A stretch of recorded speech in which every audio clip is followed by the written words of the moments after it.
신약성경 마가복음 1장 1절부터 15절까지 말씀입니다. 말씀을 봉독하도록 하겠습니다. 하나님의 아들 예수 그리스도의 복음의 시작이라. 선지자 이사야의 글에 보라, 내가 내 사자를 내 앞에 보내노니 그가 내 길을 준비하리라. 광야에 외치는 자의 소리가 있어 이르되 너희는 주의 길을 준비하라. 그의 오실 길을 곧게 하라. 기록된 것과 같이 세례 요한이 광야에 이르러 죄의 사함을 받게 하는 회개의 세례를 전파하니 온 유대와 유대 지방과 예루살렘 사람이 다 나아가 자기 죄를 자복하고 요단 강에서 그에게 세례를 받더라. 요한은 낙타털 옷을 입고 허리에 가죽띠를 띠고 메뚜기와 석청을 먹더라. 그가 전파하여 이르되 나보다 능력 많으신 이가 내 뒤에 오시나니 나는 굽혀 그의 신발끈을 풀기도 감당하지 못하겠노라. 나는 너희에게 물로 세례를 베풀었거니와 그는 너희에게 성령으로 세례를 베푸시리라. 그때 예수께서 갈릴리 나사렛으로부터 와서 요단강에서 요한에게 세례를 받으시고 곧 물에서 올라오실새 하늘이 갈라짐과 성령이 비둘기같이 자기에게 내려오심을 보시더니 하늘로부터 소리가 나기를 너는 내 사랑하는 아들이라. 내가 너를 기뻐하노라 하시니라. 성령이 곧 예수를 광야로 몰아내신지라. 광야에서 40일을 계시면서 사탄에게 시험을 받으시며 들짐승과 함께 계시니 천사들이 수종 들더라. 요한이 잡힌 후 예수께서 갈릴리에 오셔서 하나님의 복음을 전파하여 이르시되 때가 찼고 하나님의 나라가 가까이 왔으니 회개하고 복음을 믿으라 하시더라. 아멘. 오늘부터 마가복음의 말씀을 함께 나누려고 합니다. 이 마가복음의 말씀은 마가 요한에 의해서 쓰여진 복음서입니다. 신약성경의 복음서는 총 4권으로 되어져 있지요. 그 가운데 두 번째 해당하는 책이 마가복음이고 학자들에 의하면 사복음서 가운데 제일 먼저 쓰여졌다라고 보기도 하는 책이 이 마가복음입니다. 사도행전에서 우리가 알고 있듯이 마가 요한은 사도 바울과 1차 선교행을 갔다가 중간에 돌아왔던 그 마가 요한이 이 마가복음의 저자입니다. 특별히 이 마가복음은 대상이 로마인을 대상으로 써요. 그래서 좀 급하게 쓰는 면모가 있습니다. 그리고 말이 굉장히 급하게 빠르게 적어 내려가는 것을 보게 돼요. 당시에 고난이 있었고 그 고난을 1차로 넘겼고 또 다른 고난이 몰려오는 로마 안에 있는 그리스도인 그리고 그들에게 복음에서 떠나지 않게 하기 위하여 이 복음서를 써내려간다라고 보시면 됩니다. 계속해서 몰려오는 고난과 믿음 때문에 죽음 앞에 서 있는 그리스도인 그리고 그들에게 예수님에 대해서 더 알리고 싶은 그 마음과 중심으로 이 복음서를 써내려가는 거지요. 그 어느 때보다 지금 이 코로나 시대에 우리에게 필요한 것이 복음입니다. 우리가 이미 들었고 믿고 있지만 다시 한번 믿음 가운데 점검해 볼 필요가 있는 시기이기도 합니다. 코로나라는 것이 우리로 하여금 죽음이라는 것을 생각하게 했고 이 죽음 앞에서 다시 한번 두려워하는 우리들의 모습을 보면서 과연 우리가 복음 가운데 우리 스스로 잘 서 있는지 또 믿음 가운데 우리가 믿고 있는 그 복음 가운데 흔들리지 않고 있는지를 점검해 볼 필요가 있지요. 그래서 1절에 보면 이렇게 시작을 합니다. 하나님의 아들 예수 그리스도의 복음의 시작이라. 우리의 시작은 무엇으로 시작을 합니까? 마가복음은 이 복음으로 시작을 합니다. 새해가 또다시 밝았지요. 음력설이라고 합니다. 설날이 2월 1일부로 또다시 이제 새해를 우리에게 허락해 줬는데 그 새해의 시작을 우리는 복음으로 시작해야 합니다. 무엇이든지 그 시작은 예수 그리스도로 시작해야 될 줄 믿습니다. 그래서 우리가 무엇을 하든지 먼저 기도하고 예수의 복음을 선포하고 시작하는 이유가 여기에 있습니다. 우리의 시작은 복음입니다. 무엇을 하든 무엇을 시작하든 그 시작은 늘 예수 그리스도의 복음으로 시작해야 되는 거지요. 그것은 모든 일의 목적이고 또 방향이고 표대이기도 합니다. 우리가 다시 한번 점검해 볼 필요가 있습니다. 우리의 인생을 시작하여 지금까지 살아온 여정 가운데 우리가 지금 살고 있는 이 부분이 내 인생 전체에서 어디쯤 와 있는지를 볼 필요가 있고 또한 이제 이미 시작한 우리의 인생이고 삶이지만 과연 나는 복음으로 시작해서 잘 가고 있는지를 점검해 보실 필요가 있다라는 겁니다. 우리의 삶의 존재 이유, 내가 왜 사는지에 대한 부분을 다시 한번 오늘 말씀을 통해서 우리 자신을 돌이켜 보길 원하고, 혹여나 그 목적과 방향성에서 흔들리거나 방향을 상실했다면 다시 한번 복음으로 우리의 삶을 새롭게 시작하는 오늘 하루가 되시기를 주의 이름으로 간절히 축원드립니다. 선지자 이사야의 글이 2절과 3절에 나오는데, 엄밀히 말하면 2절은 말라기 3장 1절 말씀이고 3절은 이사야 40장 3절 말씀입니다. 둘 다 뭐가 중요합니까? 바로 길을 준비하라는 거지요. 복음이 시작되었으니 우리가 해야 될 것은 무엇입니까? 길을 준비해야 합니다. 무슨 길일까요? 복음이 갈 수 있는 길을 준비하는 겁니다. 우리의 인생의 여정은 이 이유입니다. 우리의 삶의 이유는 여기에 있습니다. 바로 그 길을 준비하는 인생이 바로 우리의 삶이어야 한다라는 거지요. 오늘 하루 왜 사십니까? 길을 준비하게 사는 거예요. 무슨 길입니까? 복음이 이 땅에 오는 길을 준비하는 거지요. 그것이 우리의 호흡과 우리의 삶의 목적과 방향이 되어야 합니다. 오늘 우리가 만나는 모든 자들에게 나눠줘야 될 그 복음이 바로 길을 준비하는 자의 모습인 줄 믿습니다. 그 사람이 누구냐 하면 바로 세례 요한이지요. 그가 광야에 이르러 죄의 사함을 받게 하는 회개 세례를 전파합니다. 그러면 이렇게 볼 수 있어요. 길을 준비하는 방법이 뭘까요? 어떻게 하면 길을 준비할 수 있습니까?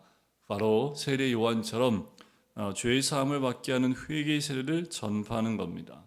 우리가 길을 어떻게 준비합니까? 바로 회개로 준비하는 겁니다. 우리는 다른 거 아니에요. 복음의 내용을 암송하고 그 복음을 머릿속에 집어넣고 만나는 사람에게 어떻게 하면 복음 전할 수 있고 전도할 수 있을까? 여기에 생각을 두는 것도 맞아요. 하지만 첫 단계는 뭐냐 하면 내 스스로가 회개함으로 길을 준비하는 게 우선입니다.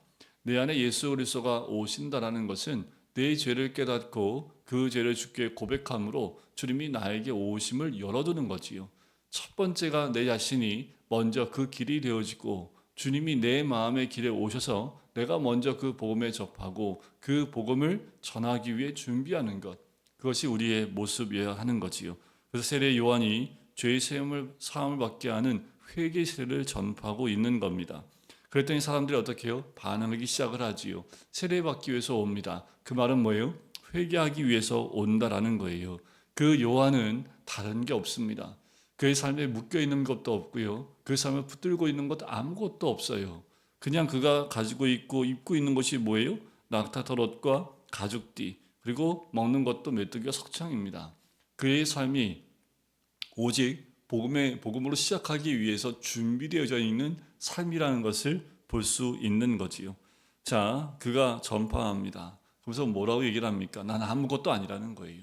그것이 세례 요한입니다. 나는 그냥 소리일 뿐이다. 그리고 신발끈 풀기도 감당할 수 없는 그런 아무것도 아닌 자이다 라고 얘기하는 거지요. 그래요, 우리 자신에 대해서 이런 모습이어야 된다는 거죠. 우리는 아무것도 아닙니다. 주님 앞에 섰을 때 우리는 아무것도 아닙니다. 복음 앞에서 우리는 아무것도 아니에요. 단지 우리를 통해서 뭐만 드러나면 돼요? 복음만 드러나면 됩니다. 우리를 통해서 예수님만 드러나면 돼요. 그것이 우리가 있어야 되고 우리가 이 땅에서 살아야 될 이유가 또 여기에 있다라는 거지요. 그냥 나는 물로 세례를 베푸는 자이고 내가 회개를 전파하는 자일 뿐이지만 주님이 오시면 그 회개한 너희에게 성령으로 임하게 되신다 라고 말씀하는 거지요. 그러니 길을 준비하는 것은 회개하고 주님께 나아가는 겁니다. 그러면 준비하신 주님이 성령으로 우리 가운데 임하시게 됨을 이야기하는 거지요.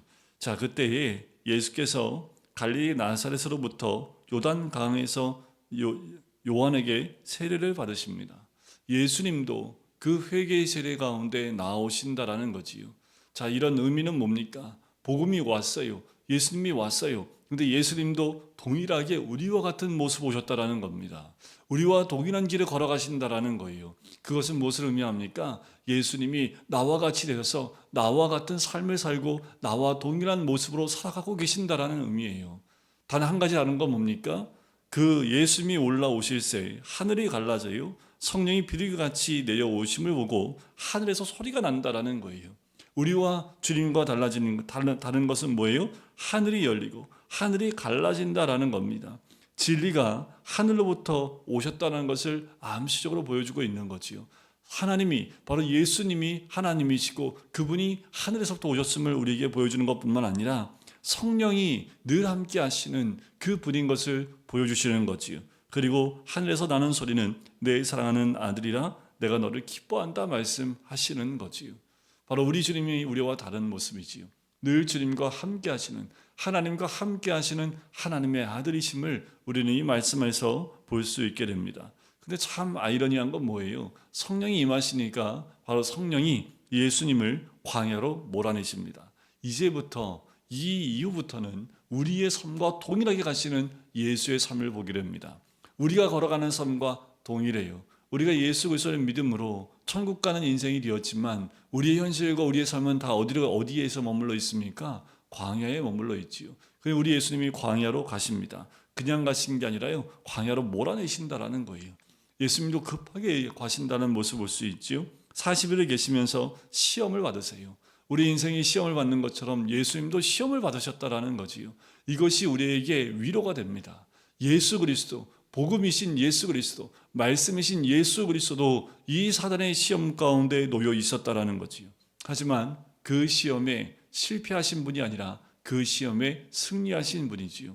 우리에게 승리하라고 말씀하시는 거고, 우리 주님이 걸어가신 그 길을 우리도 따라가며 말씀으로 승리하라고 우리에게 말씀하시는 겁니다. 14절에 보면 요한이 잡힌 후 예수께서 갈릴리에 오셔서 하나님의 복음을 전파합니다. 예수님도 이후에 전파하기 시작하셨다는 거지요.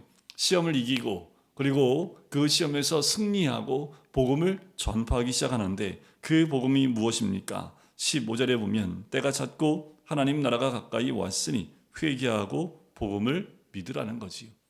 이것이 예수님의 첫 메시지입니다. 때가 찼습니다. 그래요, 때가 찼습니다. 예수님 오실 때부터 이미 때가 찼지요. 그럼 지금은요, 그 때가 더 찼지요. 때가 찼습니다. 찼다라는 것은 이미 가득 채워졌다라는 거예요. 컵에 물을 따라서 컵에서 물이 이제 넘치기 바로 직전의 모습이라는 거예요. 때가 완전히 되었다라는 거지요. 그리고 그 때가 됐다라는 말은 무슨 말씀입니까? 하나님의 나라가 가까이 왔다라는 거예요. 하나님 나라가 가까이 왔습니다. 하나님 나라는 죽어서 가는 천국만을 의미하는 것이 아니라 이 땅 가운데 임하실 하나님 나라를 의미하는 거지요. 우리가 가는 곳마다 이 하나님 나라가 이루어지게 될 줄 믿습니다. 우리가 가는 곳마다 하나님 나라가 오게 되는 줄 믿습니다. 이미 우리가 있는 그곳이 하나님 나라이고 이미 우리가 있는 그곳에 하나님 나라가 와 있는 줄 믿습니다. 그러니 어떻게 하라고요? 회개함으로 하나님 나라에 들어오라는 겁니다. 회개하고 이 복음을 믿음으로 하나님 나라에 들어오라고 초청하시는 거예요. 우리가 날마다 해야 될 건 뭐예요? 하나님 나라에 들어가는 겁니다. 어떻게요? 회개하고 복음을 믿음을 통해서 들어갈 수 있는 거지요. 우리에게도 오늘 또다시 올해 또다시 우리 주님이 우리에게 선포하시고 또한 우리에게 도전하시고 우리를 불러주시는 메시지이지요. 우리를 부르시는 거지요. 회개하고 복음을 믿으라. 그러면 이미 임한 하나님 나라 가운데 너희가 들어갈 수 있다라는 거예요. 우리의 삶은 남을 위해 사는 삶? 아니요. 내가 하나님 나라 안에 사는 삶을 통해서 많은 자들에게 그 삶을 통하여 회개하고 복음을 믿음으로 나와 함께 하나님 나라에 사는 그 삶으로 갑시다 하는 것이 우리의 삶이어야 합니다. 오늘 하루도 그렇게 복음과 함께 동행하시고 복음을 통해서 하나님 나라에 들어오시는 우리도 준비되어진 길을 예비하는 세례 요한과 같은 삶으로 주님과 동행하시는 우리 모든 성도님 되시기를 주님의 이름으로 간절히 축원드립니다. 기도하겠습니다. 산해 주님 감사합니다. 오늘도 주의 말씀과 은혜 가운데 주의 복음으로 한 해를 또 시작하며 하루를 시작할 수 있게 해주심을 감사합니다. 우리의 삶은 길을 준비하며 주님의 오실 길을 예비하는 삶인 줄 믿습니다. 복음 가운데 서 있는 우리들, 복음 가운데서 주의 뜻을 깨닫고 세례 요한처럼 우리의 삶이 회개함으로 주님의 오심을 준비하는 우리들이 될 수 있기를 간절히 소원합니다. 말씀이신 예수님도 시험을 받으시고 승리하셨던 것처럼 우리도 그렇게 주님과 함께 동행함으로 승리하는 삶이 되게 인도해 주시고 또한 선포하셨던 말씀처럼 때가 찼고 하나님 나라가 가까이 왔으니 회개하고 복음을 믿으라 말씀하셨던 것처럼 우리도 회개하고 복음을 믿음으로 하나님 나라에 들어가는 우리의 삶이 되게 하여 주시고, 우리뿐만 아니라 우리를 만나는 모든 자들에게 이 복음을 전할 수 있는 주의 백성 될 수 있도록 축복하여 주시옵소서. 감사드리며 예수 그리스도의 이름으로 기도드립니다. 아멘.